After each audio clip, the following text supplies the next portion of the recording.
हम लोग प्रतिदिन किसी न किसी स्वतंत्रता संग्राम सेनानी की पुण्यतिथि मनाते हैं या उनकी जयंती मनाते हैं। कभी बाबा साहब की, कभी श्यामा प्रसाद मुखर्जी की, कभी दीनदयाल उपाध्याय की, कभी महात्मा गांधी की, कभी चंद्रशेखर की, कभी भगत सिंह की, कभी सुखदेव की, कभी राजगुरु की। किसी न किसी महापुरुष की जयंती और पुण्यतिथि हम लोग प्रतिदिन मनाते हैं। लेकिन सवाल यह है कि आजादी के 75 साल के बाद क्या हम उनके सपनों को साकार कर पाए? क्या हमारे जो महापुरुष थे जिन्होंने अपना बलिदान दिया, कोई फांसी पे चढ़ गया, किसी ने लाठियां खाई, कोई जेल में रहा, वीर सावरकर ने काला पानी झेला, क्या वो यही भारत बनाना चाहते थे जो आज भारत है, जहां जातिवाद है, भाषावाद है, क्षेत्रवाद है, अलगाववाद है, कट्टरवाद है, मजहबी उन्माद है? क्या वही भारत बनाना चाहते थे? उनका सपना ऐसे भारत का था जहां घूसखोरी हो, जमाखोरी हो, मिलावटखोरी हो, कालाबाजारी हो, नशा तस्करी हो, मानव तस्करी हो, सोना तस्करी हो, चंदन तस्करी हो, चांदी तस्करी हो? ये ऐसा चाहते थे जहां जिहाद हो, जहां सर तन से जुदा करने की धमकी मिल रही हो, जहां सर तन से जुदा किया जा रहा हो? आखिर 75 साल पहले विभाजन हुआ था तो क्यों हुआ था? और हमारे जो महापुरुष थे, चाहे भगत सिंह, सुखदेव, राजगुरु, चंद्रशेखर जी, वो चाहते क्या थे? हम क्या उनके सपनों का भारत बना पाए? मेरा व्यक्तिगत मानना है नहीं। पिछले 75 साल से पॉलिटिकल पार्टियां केवल सत्ता स्थापित करने, विपक्ष को खत्म करने, विपक्ष को हराने, सत्ता पाने, मुझे लगता है इसी में लगी रही। और इसका एक बहुत बड़ा कारण यह था कि जनता भी यही करती रही। जनता भी केवल पूरी तरीके से पॉलिटिकल पार्टियों की आइडियोलॉजी के हिसाब से डिवाइड हो गई। उसने ये नहीं चिंता किया कि वास्तव में हमारे महापुरुष क्या चाहते थे और हम कहां हैं, और किसी भी समस्या का परमानेंट सोल्यूशन नहीं ढूंढा। आप बताइए, पीएफआई को बैन कर देने से क्या भारत में मजहबी उन्माद रुक जाएगा? क्या पीएफआई को खत्म कर देने से या पीएफआई से जुड़े 10, 20, 50, 100, 200 लोगों को जेल में डाल देने से ये जो मजहबी उन्माद है, जो जिहाद है, वो खत्म हो जाएगा? अभी पाकिस्तान का एक जिहादी पकड़ा गया है जो नुपुर शर्मा का गला काटने आया था। पुलिस से पूछताछ में उसने बताया कि वहां पे उसको मौलवियों ने बताया था कि इसने गुस्ताखी किया है, जो इसका सर तन से जुदा करेगा उसको जन्नत मिलेगी, और जन्नत मिलेगी तो वहां 72 हूर मिलेंगी, शराब की नदी मिलेगी, केसर वाली शराब मिलेगी, दूध की नदी मिलेगी, फूलों का गद्दा मिलेगा, पता नहीं क्या क्या और समझाते रहते। तो ये बात केवल पाकिस्तान के मदरसों में तो नहीं हो रही है, क्योंकि मदरसों का सिलेबस तो कॉमन होता है पूरी दुनिया में। इसका मतलब भारत के मदरसों में भी यही बात पढ़ाई जा रही होगी। सरकार को पता ही नहीं मदरसों में क्या पढ़ाया जा रहा है, सरकार को पता ही नहीं मदरसे में किताब कौन सी चल रही है। हम एक तरफ बात करते हैं, हम गरीबी हटाएंगे, मुसलमानों का पिछड़ापन है, सच्चर कमेटी करे, मुस्लिम पिछड़े हुए हैं, और पिछड़ेपन को खत्म करने के लिए जो सबसे ज्यादा जरूरी है एजुकेशन, उसकी बात ही नहीं हो रही। दुर्भाग्यवश संसद में भी कोई चर्चा नहीं कर रहा है कि भैया ये मदरसा जो चल रहे हैं ये केवल जिहाद ही नहीं फैला रहे हैं, ये तो मुसलमान को पिछड़ा भी बना रहे। तो अगर मुसलमान को आगे लाना है तो ये हुनर योजना, ये योजना, वो योजना, उस योजना से मुसलमानों का विकास थोड़ी होगा। पहले उनको मेन स्ट्रीम में लाना पड़ेगा। मेन स्ट्रीम में लाने का मतलब उनको आपको क्वालिटी एजुकेशन देनी पड़ेगी। तो मदरसों में कौन सी क्वालिटी एजुकेशन हो सकती है जहां पे यही नहीं पता कि मौलवी कितना पढ़ा लिखा है, जहां यही नहीं पता वो किताब पढ़ा क्या रहे। भाई मदरसों में जो पढ़ाई हो रही है उसके बेस पे तो कोई आदमी चपरासी भी नहीं बन सकता, क्लर्क भी नहीं बन सकता। हवलदार, पेशकार, थानेदार और तहसीलदार और कलेक्टर, ये तो बहुत बात की बात है। मदरसे में जो पढ़ाई चल रही है उस पढ़ाई के बेस पे आदमी कर क्या सकता है? कोई उसका संबंध ही नहीं। तो इसलिए मैं कह रहा हूं इस देश में, अच्छा कुछ लोग क्या करते हैं, वो फलाने सरकार ने मदरसों की फंडिंग बंद कर दिया। अरे भैया, मदरसों की फंडिंग बंद होने से मदरसा बंद हो जाएगा क्या? मदरसों की फंडिंग बंद होने से क्या मदरसा बंद हो जाएगा? नहीं बंद होगा। उनको फंडिंग बाहर से आ रही है। आप यहाँ फंडिंग बंद कर दो, क्या फर्क पड़ता है? सरकार दे चाहे न दे, मदरसों की फंडिंग तो विदेशों से हो रही, खाड़ी देशों से हो रही है, हर साल हो रही है, 50,000 करोड़ के आसपास आ रहा है। कुछ लोग कह रहे जी वहां उन्होंने मदरसे में कह दिया है कि वो टीचर जो है क्वालिफाइड होंगे। अरे जब मदरसे की किताब नहीं बदलेगी तो वो कम पढ़ा लिखा टीचर आए चाहे ज्यादा पढ़ा लिखा टीचर आए, मूल बात यह है कि मदरसे को बंद करके समान शिक्षा लागू करना। इस देश में 18 साल तक सभी बच्चे एक किताब पढ़ें। जब एक किताब पढ़ेंगे तो एक जैसा सोचेंगे, एक जैसा उनका बिहेवियर होगा, उसमें उनमें जो मजहबी उन्माद आ रहा है वो उन्माद नहीं आएगा। उस पर चर्चा नहीं हो रही है, परमानेंट सोल्यूशन पे चर्चा नहीं हो रही है। हो क्या रहा है, वो फला जगह की जांच एनआईए करेगी, फला जगह की जांच जो है सीबीआई करेगी, फला जगह की जांच ईडी करेगी, फला जगह फला सरकार ने मदरसों की फंडिंग बंद कर दिया। इससे कुछ नहीं होगा भैया, इससे कुछ नहीं होगा। दुनिया में एक भी ऐसा देश नहीं है जहां मदरसा हो वहां शांति हो। आप समझिए इस चीज को। मदरसों में कुरान हदीस पढ़ाई जाती है, क्या सरकार कुरान हदीस को बदल सकती है? क्या नहीं। मदरसों में जो तालीम दी जा रही है क्या सरकार उसको बदल सकती है? क्या नहीं। तो फिर जिस तरीके से हिंदू बच्चे घर में बैठे बैठे अपना रामायण पढ़ लेते हैं, बड़े होके पढ़ लेते हैं, वैसे मुस्लिम बच्चे भी अपना घर में बैठ के कुरान पढ़ लेंगे, हदीस पढ़ लेंगे। बहुत जरूरत होगी ट्यूशन लगा लेंगे, बहुत जरूरत होगी हफ्ते में एक दिन किसी मस्जिद में चले जाएंगे, वहां उनको मौलवी सिखा दिया करेंगे कुरान हदीस। और कुरान हदीस पढ़ने का टाइम तो पूरी जिंदगी है, बचपन में पढ़ना जरूरी है क्या? बचपन में ही पढ़ना जरूरी थोड़ी है। अरे एक बार वो 12वीं तक उसकी कॉमन एजुकेशन हो जाए, सबके साथ पढ़ ले, सबके साथ मिलजुल के रह ले, फिजिक्स केमिस्ट्री मैथ वो भी सीख ले, जूलॉजी बॉटनी वो भी सीख ले, उसके बाद अपना कुरान हदीस पढ़ता रहेगा।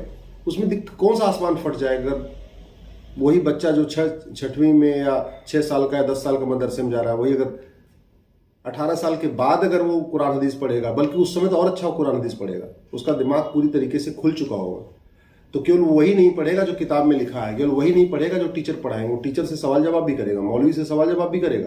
भाई ये ऐसे लिखा है, ऐसे थोड़ी हो सकता है। उसका दिमाग डेवलप हो चुका होगा, दिमाग डेवलप हो चुका होगा तो उसको कोई भ्रमित नहीं कर पाएगा। इस पर कोई चर्चा नहीं हो रही है, न विधानसभा में न लोकसभा में। मैं बार बार कह रहा हूं, जब तक आप समस्या की जड़ पे नहीं जाओगे, अस्थायी समाधान नहीं करोगे, केवल सतही समाधान करके, केवल खबर बनाने के लिए समाधान करके, केवल ऐसी कुछ चीजें करके कि भाई ठीक है लोगों का गुस्सा खत्म हो जाए, उससे समाधान नहीं होगा। मदरसों की सरकार फंडिंग रोक देगी, मदरसों पे कोई फर्क नहीं पड़ेगा। मदरसे सरकारी फंडिंग के भरोसे नहीं चल रहे। मदरसों में जो है आप केवल ये कह दो कि हम तो इसको टीचर वहां पे वेल क्वालिफाइड कर देंगे, तो हामिद अंसारी जैसा टीचर आप करोगे ना, बहुत यही करोगे आप क्या कहोगे? कोई भाई पढ़ा लिखा होना चाहिए, तो हामिद अंसारी भी पढ़े लिखे हैं, क्या करोगे आप? इसलिए मेरा ये मानना है इस देश में समान शिक्षा लागू हो, यूनिफॉर्म एजुकेशन लागू हो, 18 साल तक लागू हो, और इसको लागू करना बहुत आसान है। पता नहीं लोग क्यों समझ नहीं पा रहे हैं, उनको लगता है मदरसा बंद करके यूनिफॉर्म एजुकेशन लागू करने में बहुत बड़ा रॉकेट साइंस है। कोई रॉकेट साइंस नहीं है। एक कानून है राइट टू एजुकेशन एक्ट। वो right to education act parliament ने बनाया है। इसका मतलब पार्लियामेंट में उस राइट टू एजुकेशन को बदला भी जा सकता है, अमेंड भी किया जा सकता है, और केवल 2 अमेंडमेंट करना है राइट टू एजुकेशन एक्ट में। क्या? पहला, उसके नाम में जो राइट टू एजुकेशन है उसमें इक्वल वर्ड जोड़ना है। उस कानून का नाम बन जाएगा राइट टू इक्वल एजुकेशन। और दूसरा क्या करना है, उसमें राइट टू एजुकेशन एक्ट जो अभी चल रहा है उसमें पढ़ने की उम्र 6 से 14 साल है, उसको 6 से 18 करना है। अभी वो फर्स्ट से लेके 8वीं तक लागू होता है, 6 से 14 साल तक। उसको अगर हम 18 कर दें तो यानी पहली से लेके 12वीं तक लागू हो जाएगा। ये जो सीबीएसई, आईसीएसई, मदरसा बोर्ड, जो दुनिया भर के बोर्ड चल रहे हैं, ये सारे मर्ज हो जाएंगे। इस देश में 1 नेशन 1 एजुकेशन बोर्ड हो जाएगा। आप उसको भारतीय शिक्षा बोर्ड कह सकते हैं, उसका नाम नया भारतीय शिक्षा बोर्ड कर रख लीजिए। 1 नेशन 1 सिलेबस हो जाएगा, जैसे केंद्रीय विद्यालय का सिलेबस होता है। केंद्रीय विद्यालय में वो लद्दाख में हो या लक्षद्वीप में हो, कश्मीर में हो या कामरूप में हो, सिलेबस तो एक होता है। तो मैं तो कह रहा हूं कि आप सिलेबस में मत कुछ करिए, एक काम करिए, सारा मर्ज करके 1 नेशन 1 एजुकेशन बोर्ड यानी भारतीय शिक्षा बोर्ड का गठन करिए, और जो केंद्रीय विद्यालय की किताबें हैं, केंद्रीय विद्यालय का सिलेबस है, उसी को क्रॉस द बोर्ड लागू कर दीजिए। कुछ लोग ये सोचेंगे अच्छा ऐसे कैसे हो जाएगा, बंगाल में तो सब लोग नहीं पढ़ सकते। अरे भैया, बंगाल वाला बंगाली में पढ़ेगा, सिलेबस वही रहेगा। महाराष्ट्र वाला मराठी में पढ़ेगा, सिलेबस वही रहेगा। गुजरात वाला गुजराती में पढ़ेगा, सिलेबस वही रहेगा। तो पूरे देश में जो पूरे देश में एजुकेशन बोर्ड है, शिक्षा बोर्ड यानी बिहार बोर्ड, बंगाल बोर्ड, ये क्या होगा, जो भारतीय शिक्षा बोर्ड सेंट्रल लेवल पे होगा उसी की ब्रांच हो जाएंगी, उसका रीजनल ऑफिस हो जाएगा। जैसे मान लीजिए यूपी का एजुकेशन बोर्ड इलाहाबाद में है, प्रयाग में, तो उसका ऑफिस बंद नहीं होगा, उसके एम्प्लॉय कहीं नहीं जाएंगे। वो क्या होगा, जो दिल्ली में भारतीय शिक्षा बोर्ड होगा उसका रीजनल ऑफिस हो जाएगा।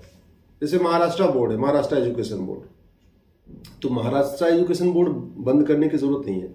महाराष्ट्र एजुकेशन बोर्ड की जो बिल्डिंग होगी, वो जो दिल्ली में भारतीय शिक्षा बोर्ड है उसका रीजनल ऑफिस हो जाएगा, उसके एम्प्लॉय भारतीय शिक्षा बोर्ड के एम्प्लॉय हो जाएंगे। इतने तंत्र होगा।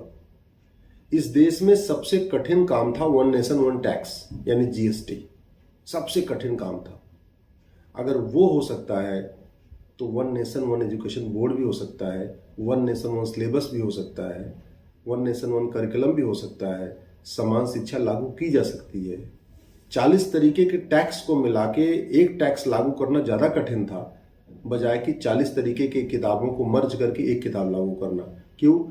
क्योंकि फिजिक्स का सिलेबस पूरे देश में एक हो सकता है, केमिस्ट्री का पूरे देश में एक हो सकता है, जूलॉजी का एक हो सकता है, बॉटनी का एक हो सकता है, मैथ का एक हो सकता है, हिस्ट्री का एक हो सकता है, ज्योग्राफी का एक हो सकता है, हिंदी का एक हो सकता है, इंग्लिश का एक हो सकता है। अलग अलग पढ़ाने की जरूरत ही नहीं। और केंद्रीय विद्यालय तो ऐसा कर ही रहा है ना।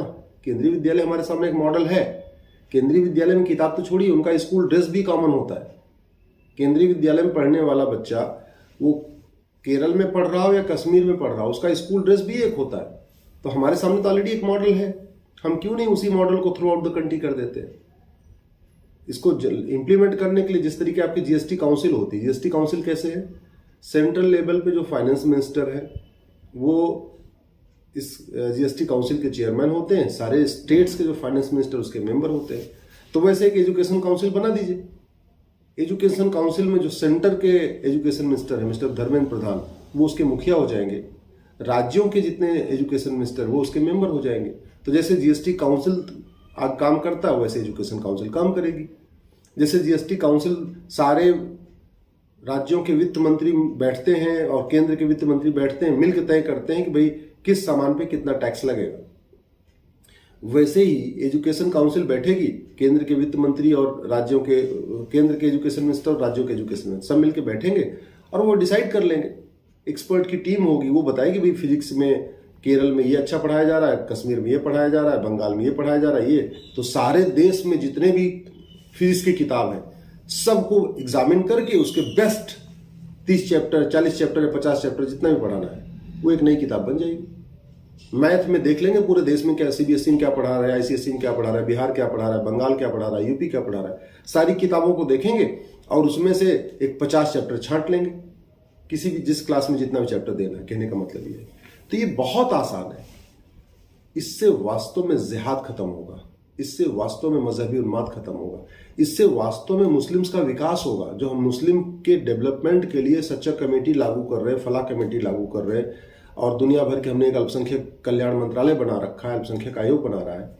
ये विशेष दर्जा, विशेष स्कूल, विशेष तालीम, ये जहर है। समता, समानता, समरसता ये तब आएगी जब समान शिक्षा होगी, जब हिंदू का बेटा और मुसलमान का बेटा एक साथ पढ़ेगा, जब क्लर्क का बेटा और कलेक्टर का बेटा एक किताब पढ़ेगा, तब समता समानता आएगी। जब कृषि मंत्री का बेटा और किसान का बेटा एक किताब पढ़ेगा, तब समता समानता आएगी। जब एक टीचर का बेटा और शिक्षा मंत्री का बेटा एक किताब पढ़ेगा, तब समता समानता आएगी। जब मेरा बेटा और मेरे सहायक का बेटा एक किताब पढ़ेगा, तब समता समानता आएगी। ये समता समानता ये अलग अलग मंत्रालय बना के, अलग अलग कमीशन बना के नहीं आएगा। जिहाद खत्म हो ही नहीं सकता जब तक इस देश में समान शिक्षा लागू नहीं होगी। जिहाद खत्म हो ही नहीं सकता जब तक इस देश में one nation one education board नहीं होगा, वन नेशन वन सिलेबस नहीं होगा। जब तक देश में मदरसा है तब तक जिहाद और मजहबी उन्माद बिल्कुल कम नहीं होगा। मैं आप गारंटी के साथ कहता हूँ। इसलिए आपसे रिक्वेस्ट है, इस वीडियो को आप अधिक से अधिक शेयर करिएगा।